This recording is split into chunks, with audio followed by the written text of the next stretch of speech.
Les musées sont fermés, les volets clos, les lumières éteintes.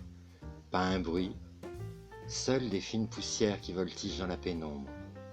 Mais derrière des vitres, des objets attendent que des yeux curieux les observent, les admirent. Ce chef-d'œuvre, pièce maîtresse des collections sénonaises, a été peint par Georges Rochegrosse. Né à Versailles en 1859, abandonné par son père, il est élevé par sa mère et son père adoptif, Théodore de Banville, poète parnassien, qui va le présenter à l'élite artistique et intellectuelle de Paris.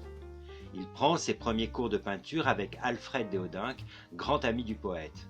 Il entre ensuite à l'Académie Julian, recevant un enseignement à la fois académique et moderne.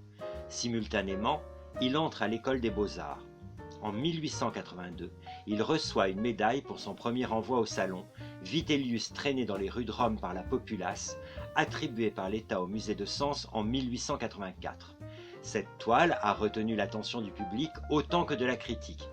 Monsieur Rochegrosse nous transporte loin des glaçons peints qu'on nous présente toutes les fois qu'il s'agit de traduire une scène de l'Antiquité, peut-on lire dans les comptes rendus journalistiques.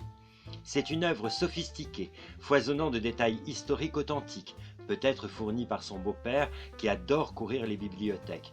Cet épisode tragique du 21 décembre 69 est raconté dans les vies des 12 Césars de Suétone, mais aussi par l'historien Tacite qui nous livre cette version. Après avoir erré dans son palais déserté, Vitellius se réfugie dans la loge du portier. Ses opposants arrivent et le tirent de sa retraite.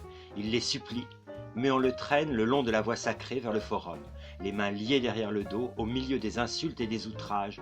Les uns lui tiraient la tête en arrière par les cheveux, les autres lui relevaient le menton avec la pointe d'un glaive pour le forcer à montrer son visage. On le poussa ainsi jusqu'aux Gémonies, où il fut déchiqueté à petits coups d'épée. Puis, avec un croc, on traîna au Tibre ses lambeaux palpitants. La vision rêvée de l'Antiquité de Rochegrosse, passionnée, sauvage, sanguinaire, privilégie le moment clé, tragique, dont la compréhension ne nécessite aucun bagage historique.